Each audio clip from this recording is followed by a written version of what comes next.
স্বামী থাকার পরও না থাকার মতো বেঁচে আছে হাজারো নারী। না আছে শারীরিক সুখ, না আছে মানসিক সুখ। নিজেকে ভালো রাখার একটাই উপায় হচ্ছে কাজে ব্যস্ত থাকা। আপনি নিজের ব্যক্তিগত জীবনে যতই কষ্ট পান না কেন, আপনি যদি ব্যস্ত থাকেন তাহলে আপনাকে কোনো কষ্টই ছুঁতে পারবে না। এভাবে সংসার চালালে অল্প আয়েও গ্রামের মধ্যবিত্ত পরিবারে লক্ষ টাকা জমানো সম্ভব। হাউ টু সেভ মানি। তো নতুন দিনে নতুন আরেকটি ব্লগ ভিডিও নিয়ে হাজির আমি আপনাদের মাঝে সাভানা, ভারতের ছোট্ট একটা গ্রাম শীতলকুচি জেলা থেকে বলছি। তো welcome back to my channel. আসসালামু আলাইকুম। তোমরা সবাই কেমন আছো? আমি আশা করি তোমরা সকলেই ভালো আছো। আলহামদুলিল্লাহ আমিও ভালো আছি, আর আমার পরিবার পরিজনদের নিয়ে আলহামদুলিল্লাহ আমি ভালোই আছি। আর আমার প্রাণপ্রিয় কলিজা আপু ভাইয়েরা তোমরা সবাই কেমন আছো? আমি আশা করি তোমরা সকলেই ভালো আছো। তো বরাবরের মতো না ব্লগটা আমি শুরুই করে দিলাম। তো চলো ব্লগটা দেখতেই থাকো, আশা করি খুবই ভালোই লাগবে। গ্রামের এভাবে সংসার চালালে অল্প আয়েও গ্রামের মধ্যবিত্ত পরিবারে লক্ষ টাকা জমানো সম্ভব। হাউ টু সেভ মানি। তো দেখুন, একটা কথা তোমাদের না বললেই নয়, মানে সংসার যদি সুষ্ঠুভাবে চালাতে পারো তাহলে কিন্তু অল্প আয়েও তুমি লক্ষ টাকা জমাতে পারো। কিন্তু সুষ্ঠুভাবে বুদ্ধি খাটিয়ে যদি চলতে না পারো তাহলে লক্ষ টাকা কেন, 1000 টাকাও তোমার পক্ষে জমানো সম্ভব হবে না। এটাই হচ্ছে মেন কথা, যেটা বাস্তবে যেটা সেটাই আমি তোমাদের কাছে তুলে ধরি। 1 নম্বর হচ্ছে টাকা। টাকা আছে তো তোমার দাম আছে, মূল্য আছে, ভালোবাসা পাবে, হাজব্যান্ড, ছেলে মেয়ে, বাবা মা, ভাই বোন সবার কাছ থেকে আদর পাবে। মাথায় তোমার হাত বোলাবে, হাত বুলিয়ে বলবে তুমি কেমন আছো, তুই কেমন আছিস, কিরে আজকাল তোকে দেখাই যাচ্ছে না, কিরে কেমন আছিস, মানে এরকম কথা বলবে। যখন তোমার কাছে টাকা থাকবে না তখন তোমার পাশ দিয়ে গা ঘেঁষে যাবে, তখনও তোমার কোনো মূল্য থাকবে না, দাম থাকবে না। প্রথমে যদি তোমরা লক্ষ টাকা জমানোর সময় প্রথমে যদি তোমরা লিস্ট করে নাও, প্রথমে মানে মাসের প্রথমেই মানে খাতা কলম নিয়ে যদি লিস্ট করো তাহলে কিন্তু মানে মাসের শেষে মানে টাকা নিয়ে খরচ নিয়ে সংসারে খরচ নিয়ে হিমশিম খেতে হয় না, টানাটানির মধ্যে পড়তে হয় না। সেই জন্য আমরা আগেই লিস্ট করে নেব, মানে বাজার খরচ কি কি ঘরের মধ্যে নেই, মুদিখানার বাজার কি কি আছে নাই, শুকনো বাজার কি আছে নাই, এটা নিজেকে তল্লাশিত করতে হবে কিচেনে গিয়ে। তারপরে কিন্তু বাজেট করে তুমি খরচ করতে বের হবে।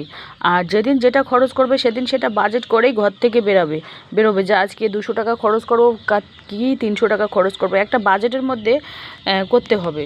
বাজেটের মধ্যে করতে না পারলে কিন্তু পরবর্তীতে তোমাদের পস্তাতে হবে, এটাই হচ্ছে মেন কথা। তো এবার আমি কয়েকটা অগোছালো কাপড় গুছিয়ে নেব।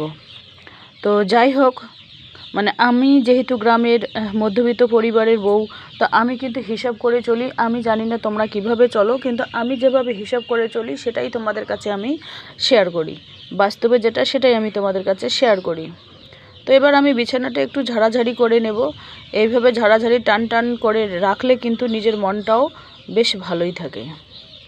তো যাই হোক, ঘর গুছিয়ে যতটুকুই কাজ পারি না কেন তোমাদের কাছে শেয়ার করব, কারণ যেহেতু আমার প্রত্যেক দিন বিকাল 4টায় ব্লগ আসে, আর আমার ব্লগের কোনো না কোনো অংশ ভালো লাগলে সাবস্ক্রাইব করে পাশে থাকতে পারেন।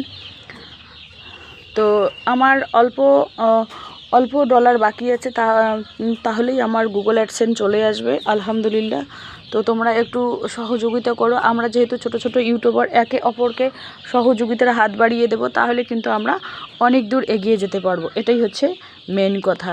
তো এবার আমি টিনের বেড়াটা একটু ঝাড়াঝাড়ি করে নেব। এভাবে যদি প্রত্যেক দিনে টিনের বেড়া হোক আর কিসের বেড়া হয় হোক, একটু ঝাড়া মোছা করে নেওয়া হয় তাহলে কিন্তু সহজেই ওই মাকড়সার জাল বাসা বাঁধতে পারে না। তো এই যে দেখতেই পাচ্ছেন, এভাবে আমি ঝেড়ে নিচ্ছি। যাই হোক,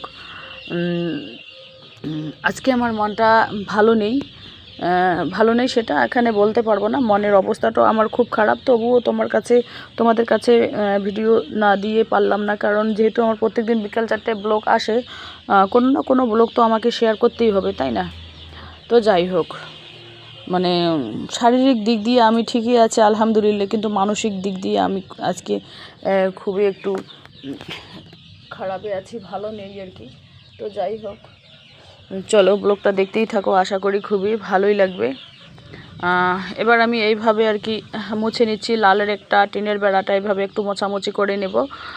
যেহেতু আমার কাজ আমাকেই করতে হবে, কারো আশা ছাড়লে হবে না। কেউ তোমাকে এক গ্লাস পানিও দেবে না, আর তোমার ঘরের কাজগুলো গুছিয়ে দেবে না। শরীর সুস্থ হোক আর অসুস্থ হোক, সংসারে কাজ কোনো দিনও থেমে থাকার নয়। সংসারে কাজ আর ঘড়ির কাঁটা যেরকম নিজস্ব টাইম মতো চলতেই থাকে, সেরকম আমাদেরও চলতেই হয়। সেই জন্য বলি কি, সাত সকালে উঠে যদি আমরা সংসারের কাজগুলো গুছিয়ে পরিপাটিভাবে করি, তাহলে দিনের বেলায় 2-3 ঘন্টা নিজের জন্য টাইম পাওয়া যায় বেশ। তো চলো, এভাবে আমি আর কি সাদামাটা টেবিলটা একটু গুছিয়ে নেই। এটা খোলটা, মানে এটা হচ্ছে ওই আমার যে ইন্ডাকশানের যে মানে বোর্ডটা খারাপ হয়ে গেছিলো, সেই ইন্ডাকশানের বোর্ডের যে একটা খোলটা আছে, সেই খোলটাটা ফালাই দিলাম। আর টেবিলের উপরে অকেজো জিনিস আমি দেখতে পারি না, সব যেগুলো অকেজো সেগুলো আমি ফেলাই দিই আর কি। বেকার রেখে লাভ নেই, বেকার জঙ্গল হয়ে যায়। তো যাই হোক, টেবিলের যতটুকু সাদামাটা জিনিস আসে ততটুকু দিয়ে আমি টেবিলটা একটু সাজিয়ে নেই। তো এই যে দেখতেই পাচ্ছেন, আমি কিন্তু অল্প অল্প করে সঞ্চয় করি। প্লাস্টিকের ব্যাংকে বা মাটির ব্যাংকে অল্প অল্প করে সঞ্চয় করার চেষ্টা করি। কারণ আমরা যেহেতু গ্রামের গরিব মধ্যবিত্ত পরিবারে, আমাদের বেশি করে সঞ্চয় করার অত সামর্থ্য নেই। যতটুকুনি পারি ততটুকুনি আর কি সঞ্চয় করার চেষ্টা করি। আর অল্প অল্প করে সঞ্চয় করলে কিন্তু ভবিষ্যতে নিজের জন্য অনেকই টাকা আমরা সেভ করতে পারবো, আলহামদুলিল্লাহ।